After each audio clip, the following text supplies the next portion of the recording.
Behind me is I-95, part of America's huge interstate highway system.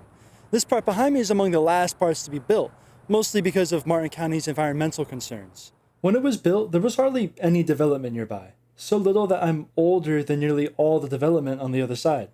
This is because this city, Port St. Lucie, is really young. It wasn't incorporated until 1961 and didn't surpass 100,000 people until around 1986, so building it here wasn't much of an issue. But how do we get our highways into our older cities or bigger cities? I mean, sure, we destroyed a few places and built our roads, but what really went into that decision making? Let's start by learning about how our highway system came to be. In 1938, Congress and FDR passed one of many highway acts. This one directing the Bureau of Public Roads, or the BPR, to study a potential interstate highway system. The BPR then released a study in 1955 proposing a new interstate highway system. Shortly after, the Federal Aid Highway Act of 1956 was passed and signed into law by President Eisenhower. And cities were excited. Every mayor wanted their city connected with this new interstate highway system, but the proposal initially bypassed most cities, including Montgomery, Alabama. So politicians do what they do best, and they lobby their government. Eventually, governors caved and allowed highways into our cities. And the BPR was reluctant to second-guess the state proposals, since they saw it as a state issue. They figured the state probably knows best. And this is what brought highways into the heart of American cities. But, of course, there's a catch. To uncover it, let's dive into the story of Montgomery, Alabama. To set the scene, the year is 1956, during the middle of the Civil Rights Movement in America. Montgomery is also considered the birthplace of the Civil Rights Movement and is home to many civil rights leaders. We'll begin in the neighborhoods around Oak Park. Oak Park is the largest park in Montgomery and regarded as the loveliest. Surrounding it on three sides were segregated black neighborhoods, including ASU's campus to the south, which was then a black university. Keep in mind that attitudes towards the civil rights movement were, put simply, hostile. ASU was disliked by segregationists and even the media. Many civil rights leaders had attended ASU, contributing to this hate-filled reputation. This area is also home to the only middle-class African-American community in Montgomery. At the time, Oak Park was only accessible to white people, as were all the other parks in the city. So when a black man tried to take a shortcut through the park, he was beaten and arrested by the police. In response, 48 residents, including MLK Jr., petitioned the city to integrate all the parks. When the city obviously declined, 8 residents sued the city, forcing them to desegregate all the parks. Except, instead of desegregating all the parks, the city opted to close all the parks. That's just so petty. I almost find it hard to believe, but I think it just goes to show how anti-black America was at the time. Anyways, while Oak Park closed down, Sam Englehart was hard at work planning where the city should route the new highways. Englehart was the highway director at Alabama's highway department. He was also a raging segregationist, white supremacist, and loved to brag about his role in the gerrymandering and the segregation of Alabama. And with Oak Park's closure, it gave him an easy route right to the heart of Montgomery. The original route for I-85 was through the neighborhood immediately north of Oak Park, the most economical route, but was later redrawn to pass through the southern neighborhood of Oak Park, passing through the only middle-class black neighborhood in Montgomery. It would also displace notable civil rights leaders. This is despite the fact that it would cost more than the northern route. The black community in Montgomery petitioned and offered alternative proposals, and even had representatives from the White House try to negotiate with planners. But it didn't matter. Governor Patterson would rather abandon the highway altogether than reroute it to the north. The BPR opted to delay the construction of I-85 and just wait for people to forget. Eventually, every government official in Alabama considered the southern route a certainty, and the east and west ends leading to Oak Park were constructed, making further opposition pointless. I-85 was then constructed along the southern route of Oak Park, displacing the only middle-class black neighborhood in the city and stifling the growth of ASU. All despite the fact that the southern route cost $565,000, or 14%, more than the northern route. The routing of I-85 went against all engineering principles.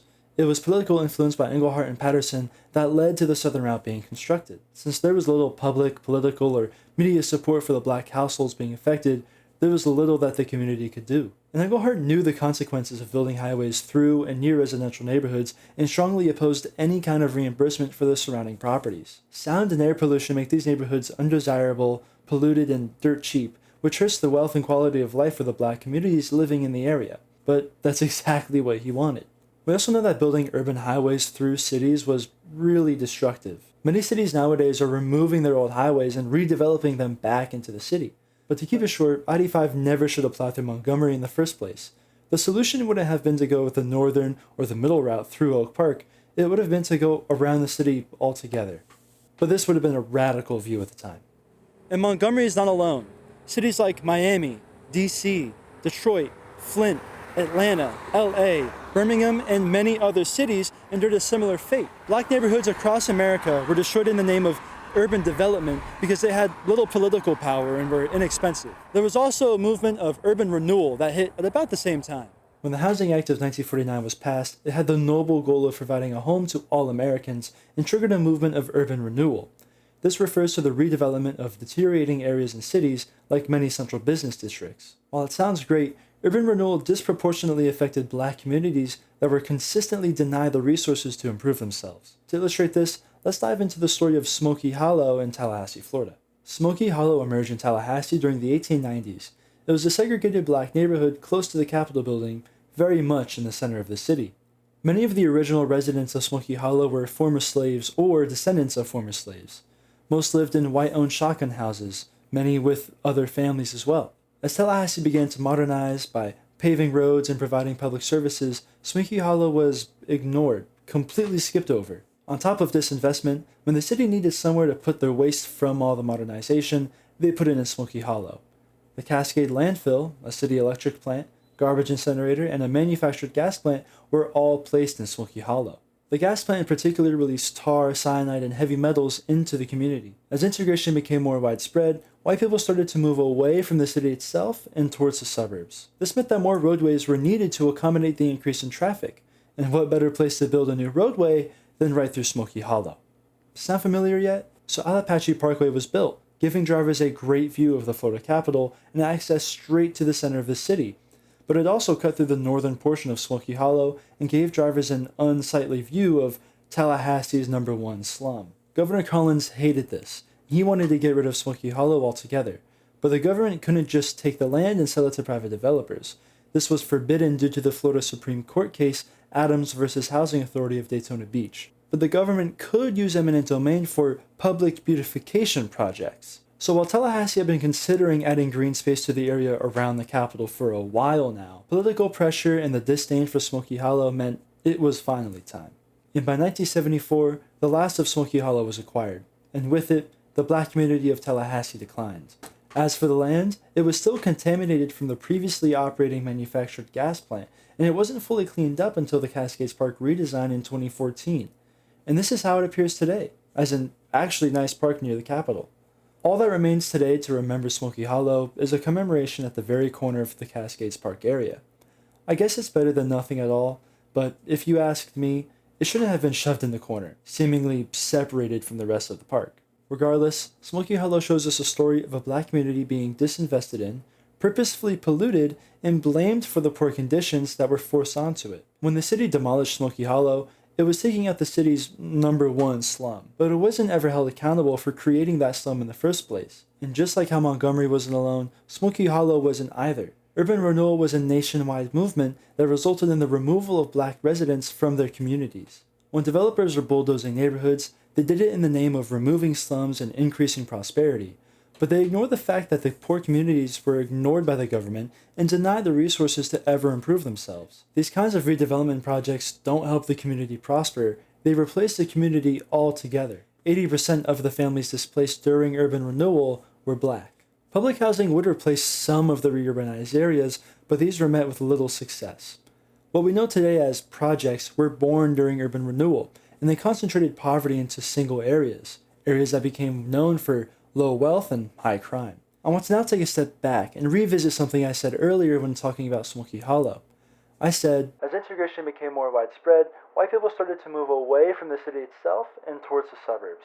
This is known as the White Flight, characterized by white families leaving the cities and going into the suburbs. Now, there are many factors that contributed to rapid American suburbanization following World War II. Post-war economic prosperity, the rise of the automobile, and government investment in expanding the suburbs meant that more people could afford to live in the suburbs. But I want to emphasize another push factor, one that a lot of my initial research ignored. The push towards integration seems to have fueled suburbanization. We can see this in redlining and racially exclusionary zoning policies. Redlining was the practice of denying residents resources, like credit access, based on race.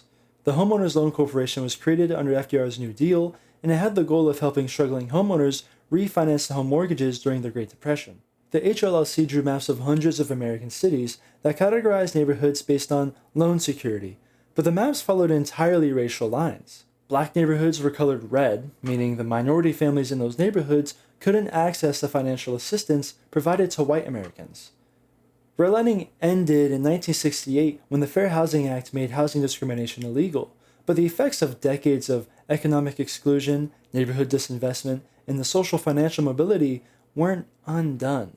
As well as redlining, we can see how the push for suburbanization and accompanying zoning laws kept minorities out of the growing suburbs. Suburban zoning laws restrict residential development to single-family homes, a practice that kept undesirable people out. Undesirable to them meaning low-income people or minorities. Single-family homes were typically made along the urban fringe, or edge, of cities. Living far on large plots of land is expensive, and since white families held all the wealth at the time, they were the only people who could afford to call the suburbs home. So while laws made it so they couldn't deny a minority family from living in the suburbs, the societal oppression of black people meant they could never afford it. In New Jersey, 2 separate court cases argued about the legality of this type of restrictive zoning. In the case Southern Burlington County NAACP versus Township of Mount Laurel, the New Jersey Supreme Court stated that a municipality may not, by system of land use regulation, make it physically and economically impossible to provide low and moderate income housing in the township, and was said to be against the general welfare of the state.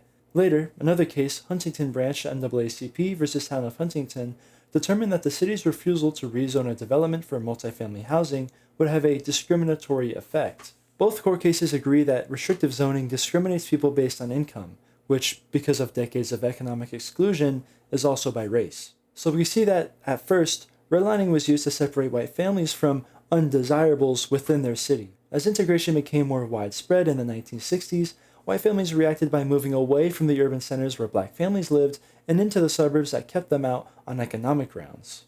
Let's now look at how decades of discrimination materialize today. Black households have the lowest median wealth of any racial demographic at $27,000.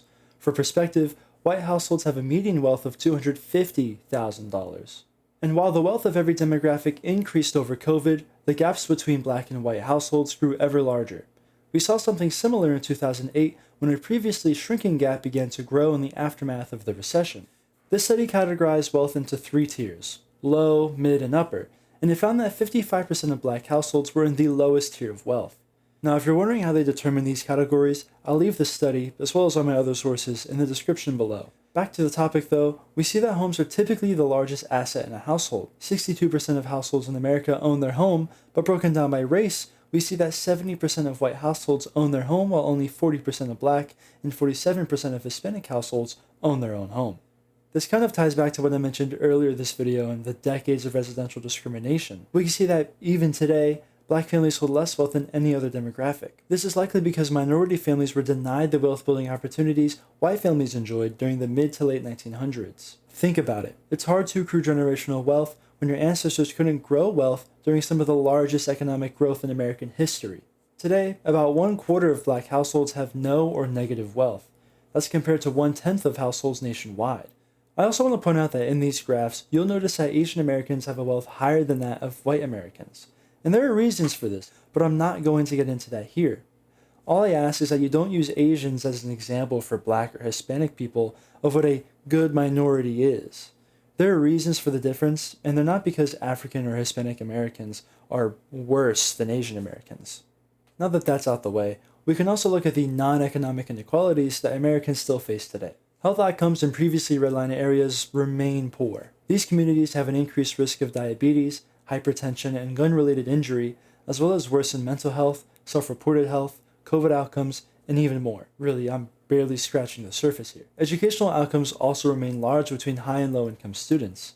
Test score gaps between these students increased by 40% between 1970 and 2000. Households with greater income also experience lower household stress and have more time for parenting, factors that contribute to educational success. And since 1990, white students score nearly 1 standard deviation higher on tests than black students. As I mentioned earlier, Black families have the lowest average wealth of any demographic. Even Black families with incomes comparable to that of white families are still more likely to live in poor neighborhoods and attend schools with higher poverty rates. Since schools are typically paid for by property taxes, schools in poor neighborhoods are left underfunded. We're far from the days of fighting for basic citizenship and voting rights for African Americans, and we've made significant strides towards equality. But I hope I've shown that racial inequality does still exist, just not always in the obvious ways it used to in the past.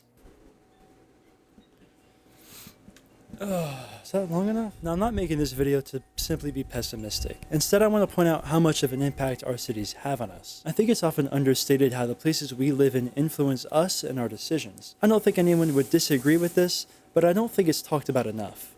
I also want to point out that history, when it was happening, wasn't so black and white. Get it? Bad joke aside, I'm coming to realize that the society we learned about in history is very similar to the society we learned about today.